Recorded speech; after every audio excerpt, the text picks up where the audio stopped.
एक शब्द है, किसी ने मशरब पूछा था, मशरब। मशरब अरबी भाषा का शब्द है और इसका मतलब है वो जगह जहां पानी मिलता हो। मक्तल वो जगह जहां कत्ल हुआ हो, हत्या हुई हो जहां, उस जगह को मक्तल कहते हैं। मक्तल नहीं, मक्तल। और जहां पानी मिलता हो उस जगह को कहते हैं मशरब। एक तो ये अर्थ है। मशरब का एक और अर्थ है जो अक्सर शायरी में इस्तेमाल होता है और वो है कथन, मत, विचार, ख्याल। इस सेंस में भी मशरब का इस्तेमाल होता है। अच्छा, एक हिंदी का शब्द किसी ने पूछा था और ये कहा था कि भाई उसको अध्यारोपित को बताइए। अध्यारोपित। अध्यारोपित शब्द संस्कृत से आया है, उसका अर्थ है सुपर इम्पोज्ड। सुपर इम्पोज्ड यानी कि अनेक अर्थ हैं इसके। वैसे इसको यूँ समझ लीजिए कि किसी वस्तु में वृद्धि करना, ये भी इसका एक अर्थ है, अध्यारोपित। दिलासा मोहम्मद पूछते हैं कि दिलासा वर्ड दिल प्लस आशा से बना है क्या? नहीं भाई। पहली बात तो ये कि दिल, आशा, दिल फारसी का शब्द है, आशा संस्कृत से आया हुआ हिंदी शब्द है। दिल का मतलब हार्ट और आशा उम्मीद, होप, ठीक है। और वो शब्द आप पूछ रहे हैं दिलासा, तो वो दिलासा है, दिल आशा नहीं है। अब देखो, दिलासा, आशा, सा डिफरेंट है ना। तो दिलासा का मतलब बता चुका हूँ, वैसे फिर जान लो शॉर्ट में। दिलासा का मतलब तसल्ली देना, हिम्मत बंधाना, दिलासा देना होता है ना। जब कोई परेशान होता है, दुखी होता है या मुश्किल में होता है, आप तो उसको तसल्ली देते हैं, नहीं कोई बात नहीं यार, कोई बात नहीं, हो जाएगा, डोंट वरी यार, हो जाएगा, ऐसे समझाते हो ना किसी को, तो उसे कहते हैं तसल्ली देना या दिलासा देना। सुमित रंजन सर, हमारे सरकार नुक्तों पर ध्यान नहीं, जैसे कि कई बार सरकारी बोर्ड्स पे नुक्ते प्रॉपर नहीं होते। भाई ये सरकार की गलती नहीं है यार। सरकार किस पर ध्यान दे? सरकार नुक्तों पर ध्यान देने को बैठी है क्या सुमित भाई?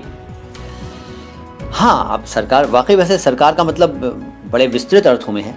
हर गवर्नमेंट एम्प्लॉय अपने आप में सरकार का हिस्सा है और एक तरह से वो सरकार भी है, तो उसको अपना जो काम उसका दिया गया है वो सही तरीके से करे, तब ये कहा जाता है कि सरकार अपना काम ठीक तरीके से कर रही है। तो जहाँ आपने जिन बोर्ड्स पर गलत स्पेलिंग देखी हैं, जिन होर्डिंग्स पर, जिन साइन बोर्ड्स पर आपने गलत स्पेलिंग देखी है या देखते हैं, तो उन स्पेलिंग का गलत होना, उसका गलत होने का एक कारण यही है कि वो जिन अधिकारियों की निगरानी में बने, उन अधिकारियों ने किसी वजह से उन शब्दों की स्पेलिंग पर ध्यान नहीं दिया। देखिए, जो पेंटिंग करने वाले होते हैं, पेंटर्स होते हैं या और इस तरह के लोग होते हैं जो लिखने या ड्राइंग करने या इसका काम करते हैं, ये ज़रूरी नहीं है कि वो अच्छी तरह से पढ़े लिखे हों, वेल एजुकेटेड हों, वो कम पढ़े लिखे भी हो सकते हैं, लेकिन उनकी हैंड राइटिंग बड़ी खूबसूरत होती है। अब तो ज़्यादातर काम हाथ से नहीं होता, बल्कि कंप्यूटर से हो रहा है, मशीनों से हो रहा है। लेकिन इंसान, ये ज़रूरी नहीं है कि जो बंदा मशीन पर काम कर रहा है, कुछ लिख रहा है, टाइप कर रहा है, तो उसको नुक्तों का भी ज्ञान हो, वर्तनी का ज्ञान हो, कोई ज़रूरी नहीं है। लेकिन जो अधिकारी हैं, जिनको ये काम दिया गया उच्च अधिकारियों की तरफ से कि भाई ऐसा साइन बोर्ड लगवा के वहाँ बनवा कर वहाँ लगवा दो, तो उनको बनवाने के दौरान भी इंस्ट्रक्शंस देने चाहिए और उसके बाद चेक भी करना चाहिए कि भाई ये गलत बना है, सही बना। यदि गलत बना है तो उसको रिजेक्ट कर दें, दोबारा बनवाएं।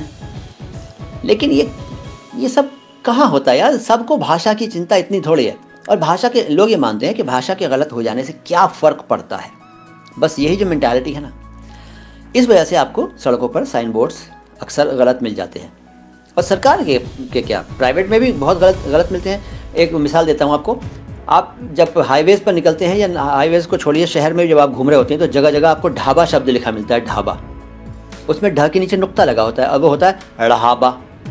ढ़ाबा लिखा होता है और लोग उसको ढाबा कहते हैं। इसी तरह से रोड शब्द हिंदी में लिखा हो तो अक्सर ड के नीचे नुक्ता लगा होता है, जबकि वो ड़ा हो गया, रोड हो गया, रोड है ना।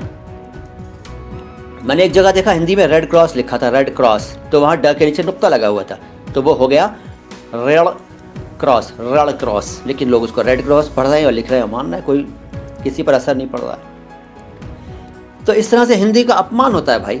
हमें अपनी हिंदी भाषा का सम्मान करना चाहिए, क्योंकि भाषा का सम्मान भी देश प्रेम का एक हिस्सा है। आप सहमत हैं इस बात से? बताइएगा सब लोग।